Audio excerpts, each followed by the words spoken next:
August in Colorado carries a peculiar stillness. The sun sits too heavily over the Front Range, and the wind, when it comes, feels like breath held too long. That evening, the stillness wasn't just outside, it had settled into the house, into me. My name is Thomas Greer. I'm 52.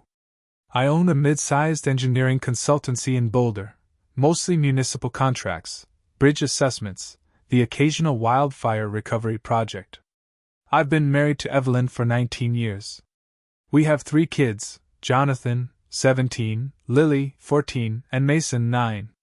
We live in a cedar-sided house at the edge of Chautauqua Park. It's not extravagant, but it's built to last, like I thought our marriage was. She was supposed to be in Denver. A 3-day seminar on sustainable materials at the Colorado Convention Center. She left Friday morning. I remember the way she stood by the car, keys dangling. I said, "Do you need anything before you go?" She said, "No, I'm all set." I said, "Drive safe." She said, "Always." No kiss. No second glance. The door shut. Tires rolled away. That was the last normal moment. Around midday, I checked the event's website. I don't know why, curiosity perhaps. I found the list of registered attendees. Searched her name. Nothing. I tried her firm's name. Still nothing. I clicked through the schedule. Keynotes, breakout sessions, evening mixers. Nothing sounded like Evelyn. By then, the kids were at school, the house was quiet, and I had nowhere urgent to be. So I checked the tablet, the one we keep in the kitchen. She uses it most. No passcode. I opened the browser. The recent tabs told a different story. Hotel Teatro in downtown Denver. A reservation for 2 at a rooftop restaurant. Directions to a spa on 16th Street. None of it matched the seminar venue. I sat back. Took a breath. And felt nothing, not anger, not pain. Just wait. I've been an engineer for 30 years. When something doesn't align, you don't yell at it. You measure. You observe. You run simulations until the flaw becomes a pattern. I put the tablet away and drove to the office. I didn't mention the trip to my assistant. I reviewed some blueprints, sent a few emails, took a call from the city planner. When my phone buzzed with a text from Evelyn, it read, "All settled in. Long day. Love you?" I locked the screen without replying. At 6:30 p.m., I picked up Chinese takeout and drove home. The kids and I ate together at the kitchen island. Mason told me about a classmate's hamster that escaped. Lily asked if she could dye her hair lavender. Jonathan said almost nothing, as usual. Lily said, "Did Mom text you?" I said, "Yeah." She said, "She texted me, too." Said the hotel smells like eucalyptus. I nodded. She smiled and went back to her noodles. That night, after the kids went to bed, I made 3 quiet moves. First, I logged into our joint bank account. She had transferred $600 to a personal checking account I'd never seen before. Second, I pulled up the login for our home security system. The guest entrance had been accessed 3 times in the past week. Once at 11:47 p.m.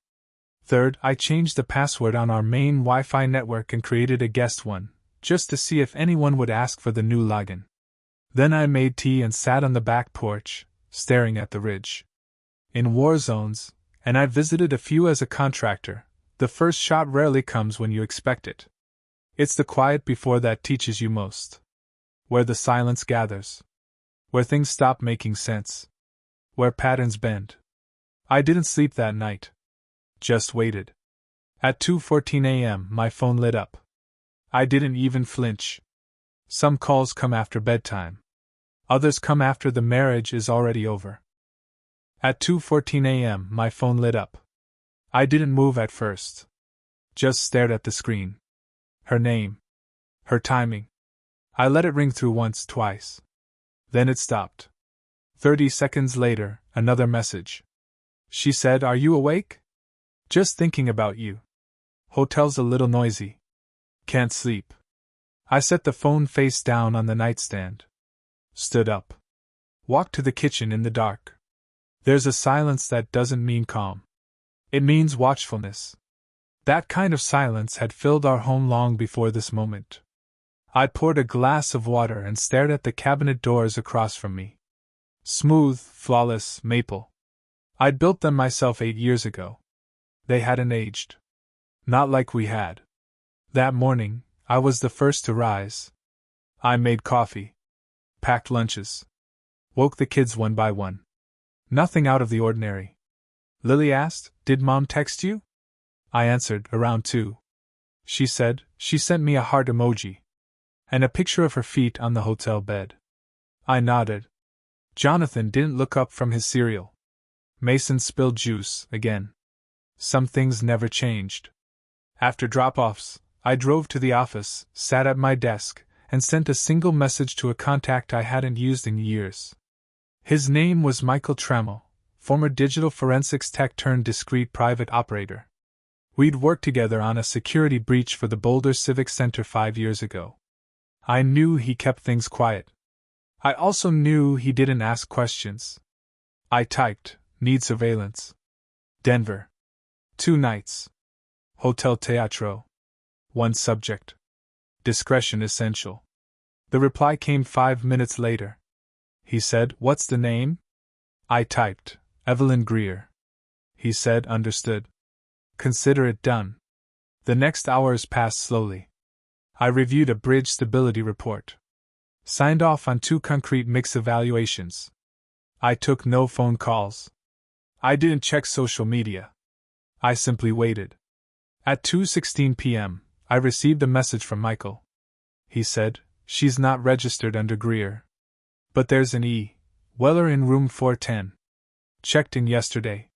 Security footage confirms." I called immediately. He said, "She wasn't alone. Arrived with a man. Tall. Late 40s. Smart casual. Knew the place. Tipped the valet before she did? No hesitation between them." I asked, "Do you have video?" He said, "Sending now." The file was a short clip. Security feed. Wide-angle view of the lobby. Evelyn walked in beside him, her coat slung over her forearm. He leaned slightly toward her. She laughed, a laugh I hadn't heard in months. Not with me, anyway. I minimized the window. Opened a new folder on my desktop. Labeled it 410. Michael said, "Want me to identify him?" I said yes. I didn't feel rage. I felt the pull of alignment, the kind engineers recognize when fractured lines start making sense. By 5:40 p.m., I had a name. David Carlson, 46. Senior architect at a green design firm in Golden. Divorced 5 years. Lives alone. Regular guest at Hotel Teatro. Michael said, "She's been seen with him before. This isn't new." I said, "Document everything. I want timestamps. Receipts. Faces." That night, Evelyn texted again. She said, "Just finished dinner? Long day. I miss you." I didn't reply. She called at 10:11 p.m. I let it ring. The sound seemed to echo longer than usual. Then another message. She said, "Kids okay?" I answered, "They're fine." That was it. I checked the home Wi-Fi logs. The new guest network had a fresh connection attempt at 3:03 p.m. rejected. MAC address unknown. By midnight, Michael had sent me the restaurant booking, 2 guests, rooftop seating. He included 3 photos, Carlson helping Evelyn on with her coat, Evelyn touching his shoulder as they left, Carlson brushing her hair behind her ear as they waited by the elevator. Nothing dramatic. Nothing passionate. But nothing uncertain either. Patterns reveal intent more clearly than words. I saved every image.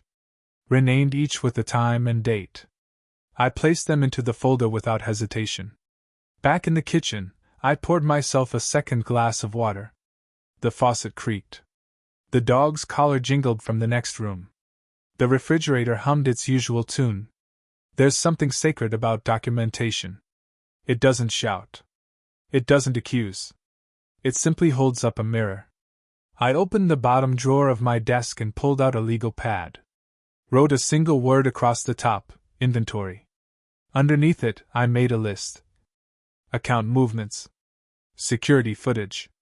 Travel history. Device sync logs. Unfamiliar expenses. Known associates. I would not confront her yet. Not call, not question. Not until I knew everything. The next morning, before sunrise, I requested access to her cloud storage. What I found there wasn't betrayal. It was a blueprint. A plan. And I had just begun reading the foundation. I woke at 5:03 a.m. without an alarm. My eyes opened with the same clarity I used to feel before early site inspections, before stepping into unfinished structures that carried the weight of uncertainty. I brewed coffee, opened the office door, and sat down at my desk. The folder labeled 410 waited where I'd left it. I opened Evelyn's cloud account. She hadn't changed the password in over 2 years. It wasn't a mess. It was organized. Labeled folders. Receipts. PDFs, notes. None of it was damning in itself, but as always, it was the pattern that mattered. One folder was named Austin. Another, Migration. Inside were scanned documents, apartment listings, a new resume, a cover letter with her maiden name, and a draft of a job application for a sustainable design firm in Texas. Carlson's company had a sister office there. There was even a PDF titled Divorce Planning. Inside, a timeline, custody strategies, notes on Colorado's property division laws. She wasn't just having an affair. She was preparing to leave. On her terms. Quietly. Legally. Thoroughly. There was no mention of me, not my name, not a single note on what to expect from me as a reaction. That was what told me the most. She had calculated me as a variable that would fold.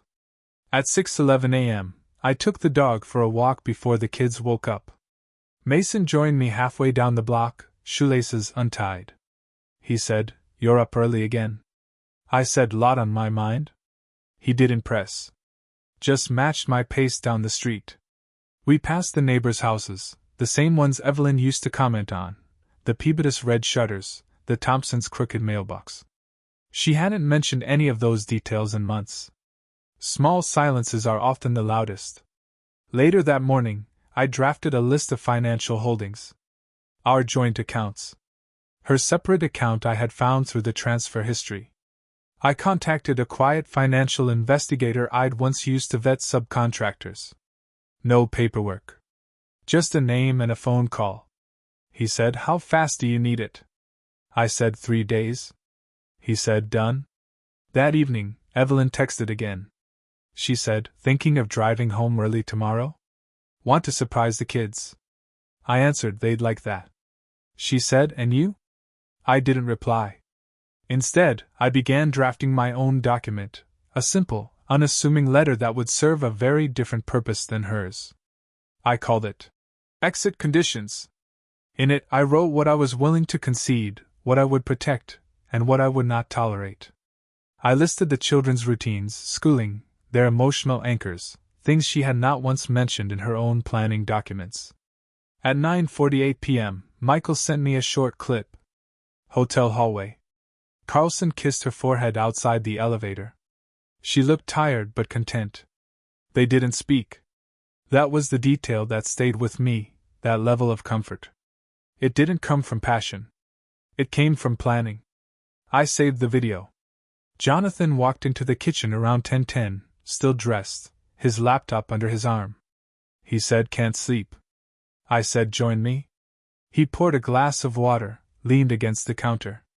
He said, "You and Mom okay?" I waited before answering. Then I said, "Things are changing?" He didn't press. But he didn't leave either. I said, "You ever notice how the strongest buildings don't resist the wind? They bend with it, just enough to not break." He said, "Is that how this feels?" I said, "It's getting there." He nodded. And stayed another 10 minutes without saying anything else. That night, I returned to the cloud folder one last time. I noticed a note in her digital calendar, hidden from shared view, but recoverable. July 31st, decision. No location. No details. Just the word. I looked at the date. Tomorrow. By morning, she would drive home smiling, keys in hand, pretending the weekend had been nothing. But I had already made my decision. She had a plan. Now I did too. And mine didn't involve silence anymore. The morning she came back, the sky was overcast.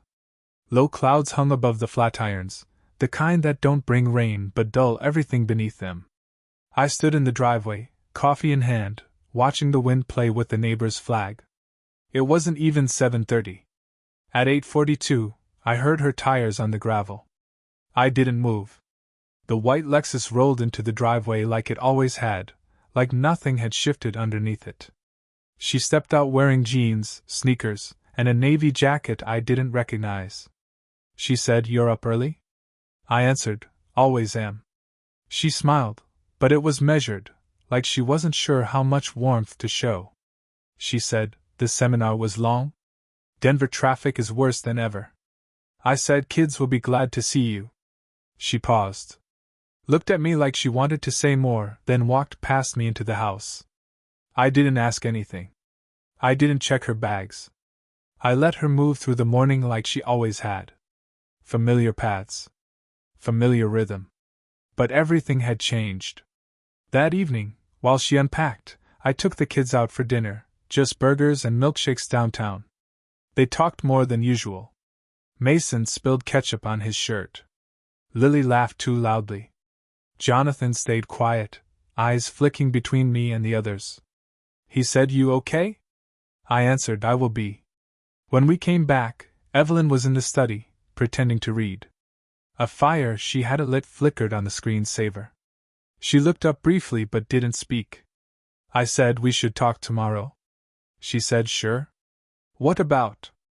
I answered, "The seminar. Among other things." She nodded once, then looked back at the screen. That night, after the house fell quiet, I gathered what I had: bank documents, emails, screenshots, her cloud backup, the restaurant bill, the hotel registry, the video from the hallway. I placed them all in a single folder labeled "For Disclosure." I wrote a letter, not legal, not threatening. Just precise. I said everything I knew. Not an accusation. In sequence. I wrote, "You built your exit in silence. But silence doesn't make you invisible." In the morning, I left the envelope on her desk. No confrontation. No drama. By mid-afternoon, she texted. She said, "Can we talk tonight?" I answered, "Of course." When she came into the kitchen after dinner, she didn't sit. She said, "You knew?" I said, 4 days. She said, "Why didn't you say anything?" I answered, "I needed the full picture. You taught me that." She closed her eyes briefly, then leaned against the counter. She said, "This wasn't how I wanted you to find out." I said, "But it's exactly how you planned it." She said nothing. I waited. Let the silence sit. She said, "I wasn't trying to hurt you. I just didn't know how to leave without destroying everything." I said, "Then you shouldn't have started building something behind my back." She said, "I thought you'd get angry. Break down. Fight me." I said, "No. You calculated wrong." Her eyes met mine then, really met them, for the first time in what felt like a year. She said, "So what now?" I answered, "Now we stop pretending. And we negotiate like adults." That night, I called Michael again. I told him to pause everything else. He said, "You ready to move?" I said, "Almost." I needed one more confirmation, not about her. About him. Michael said, "I'll make the call." While the rest of the house slept, I reviewed her resume from the folder labeled Austin. In her cover letter, she had written, "I've spent the last 2 decades balancing family and growth. I'm ready now to step fully into what I've deferred." I stared at that sentence longer than I should have. Not because of what it said about her. Because of what it didn't say about us. The next morning, Michael sent one final file, a phone record. It wasn't Evelyn's. It was Carlson's. And buried in it was a number I knew by heart. Our home landline. 4 months ago. 4 calls. All during business hours. All when I wasn't home. Carlson's number had appeared 4 times. Once in March. Twice in April. Once in early June. All during weekday mornings. All when I was out. I stared at the call log for nearly 10 minutes. Not because I was surprised, I wasn't. But because it meant one thing I hadn't wanted to fully admit: this hadn't started in Denver. That trip wasn't a slip. It was maintenance. I asked Michael for more. I said text records. Voicemail data if available. Location pings. Anything from those dates. He said, give me 48 hours. In the meantime, I focused on the house. There's something about knowing your time in a space is finite, it sharpens your attention. I noticed how many of Evelyn's things were already consolidated. Her files. Jewelry. Shoes she hadn't worn in months now boxed in the closet. She had already begun the migration. Quietly. With intention. That night she made dinner. Stir-fry. Jasmine rice. The kids sat in their usual spots. She moved through the kitchen like she always had. No nerves, no tremble. Just routine. Masson said, Mom, can we go hiking this weekend? She said, we'll see. Maybe Sunday. Jonathan looked at me, then at her. He didn't speak. Later, in our bedroom, she folded laundry while I updated my spreadsheet: expenses, asset history, legal references. I wasn't hiding it. The file was open on the screen. She said, do you really think we'll need lawyers? I answered, I think you've already contacted one. She didn't reply. I looked at her. I said I saw the PDF. Divorce planning. She sat down on the edge of the bed. Quiet. She said, I didn't mean for it to be like this. I said, and yet here we are. She said, I thought I could keep both things going until I was ready. I said, that's not partnership. That's trespass. She said, what do you want, Tom? I answered, ownership of my own exit. That's all. The next morning, while the kids were at school, I met with a family attorney, not one from the city. Someone discreet from Longmont. A recommendation passed through 2 mutual friends. He said, what are you looking for? Settlement, leverage, custody. I answered, stability. For the children. And clarity. For both of us. He said, have you spoken to her yet? I answered, not fully. Not officially. He said, then we start with documentation and soft contact. No filing. Just framing. I agreed. We mapped out the first step, formal inventory. I already had most of it. That afternoon, I sent Evelyn an email. Subject: logistics. I wrote, we should begin untangling this responsibly. I've spoken with counsel. You can do the same. The children deserve our civility. She didn't reply immediately. At 9:14 p.m., she knocked on the door of my study. She said, you sent an email? I said yes. She said, so this is happening? I answered, you already set it in motion. She said, I was hoping we'd have one more calm month. I said, you took that from us the moment he called this house. Her breath caught for just a second. She hadn't expected that. She said, that was a mistake. I said, no, that was the beginning. She left the room without another word. The following day, Michael sent another report. Carlson's phone had pinged from our neighborhood twice. Once on a Thursday morning, May 4th. Once on a Tuesday afternoon, June 13th. Both times, Evelyn had told me she was running errands. I remembered those days. I had packed Lily's lunch, walked Mason to the bus. I remembered her perfume lingering near the door after she left. Now I knew whose car she got into. I made one more call. Not to Michael. To a realtor. He said, what can I help with? I said, I need a private valuation on our home. Quiet. No listings. No sign. Just numbers. He said, you thinking about selling? I answered, I'm thinking about moving forward. That night, I stood alone in the garage, hands on the workbench I'd built for myself 10 years ago. My name was carved into the underside of the drawer. It was still there. Still mine. But the house above me, that was already hers in practice. Not for much longer.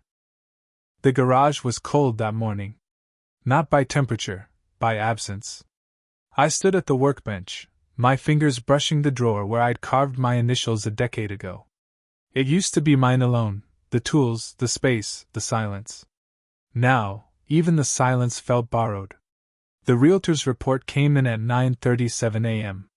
He said, conservative valuation, $1.3 million. Clean title. Minimal renovation needed. I said thank you. That's all I needed. I didn't tell him about the folder in my desk drawer. Or the one in my car. Or the third one, already with my attorney. That day, I began moving things, not out of the house, but out of shared reach. Birth certificates. College fund papers. My father's will. USB drives. Keys. I wasn't hiding. I was protecting what mattered.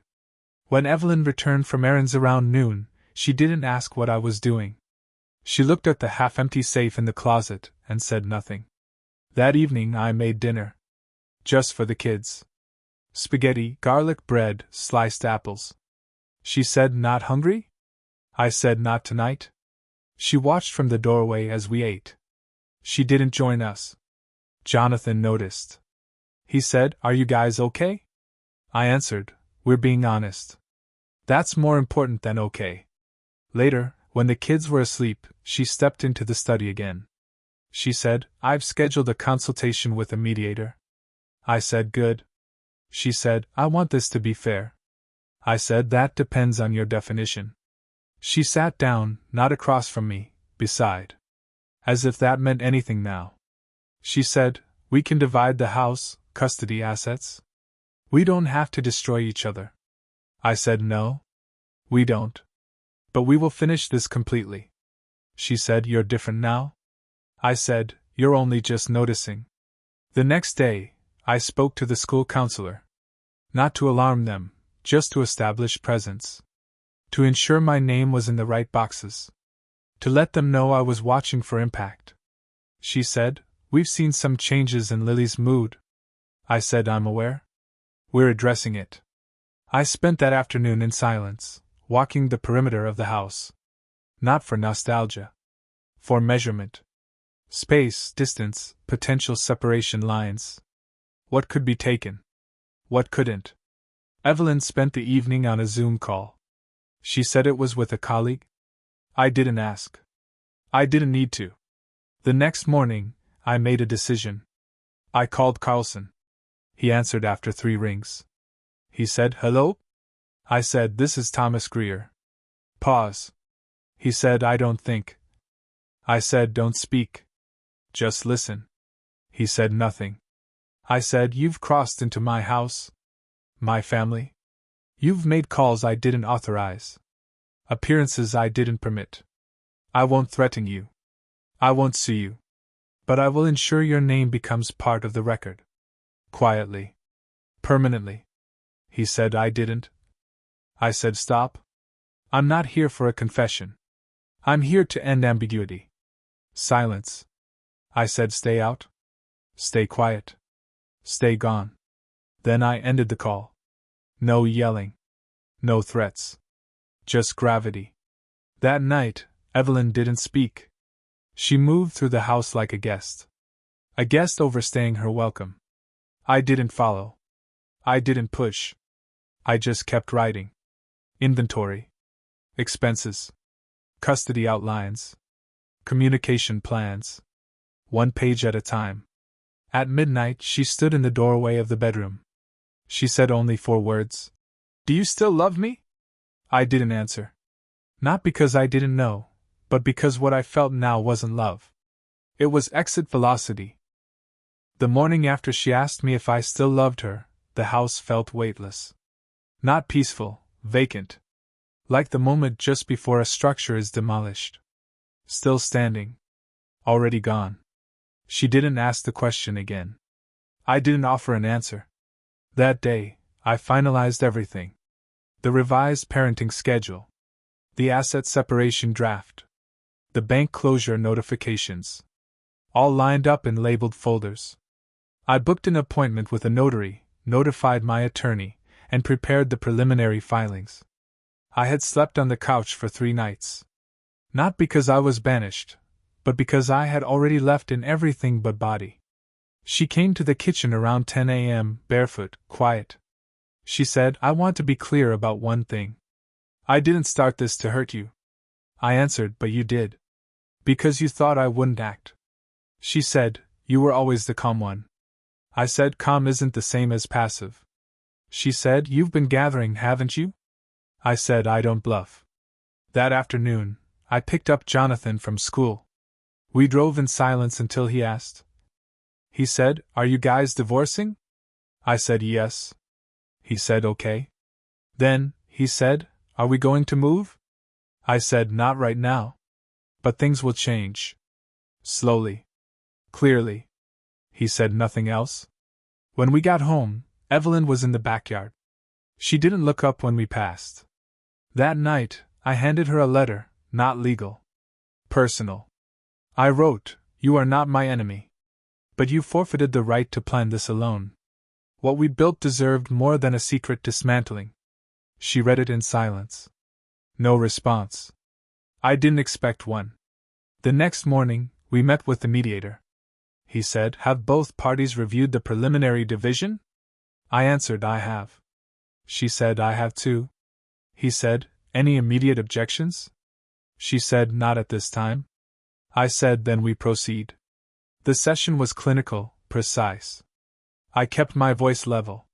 She kept her eyes down. There was no accusation, no open pain, just closure. Afterward, in the parking lot, she lingered. She said, "You could have screamed. You didn't." I said, "I build things for a living. I don't tear them down with noise." She said, "You were always the better one." I said, "I wasn't better. I was just there." "And you left before you walked out." She nodded. Walked to her car. Started the engine. Drove away. I didn't watch her go. Back home, I returned to the garage. Opened the drawer. Touched the wood. Closed it. Then I packed a single box, a framed photo, a copy of our mortgage, my father's compass. I didn't take much. Just the things that mattered. The rest would stay behind, not as a loss, but as a ledger. That night I sat on the porch. Lily came out quietly, curled up next to me with a blanket. She said, "I don't want to pick sides." I said, "You won't have to." She said, "You're not mad?" I said, "No. Just done." She rested her head on my shoulder. We sat like that for almost an hour. No words. No plan. Just the slow setting of something long overdue. I didn't get revenge. I didn't destroy. I exited. Clean. Cold. Entire. Subscribe if you want more stories like this, about real men who don't shout. They act. Coldly? To the end?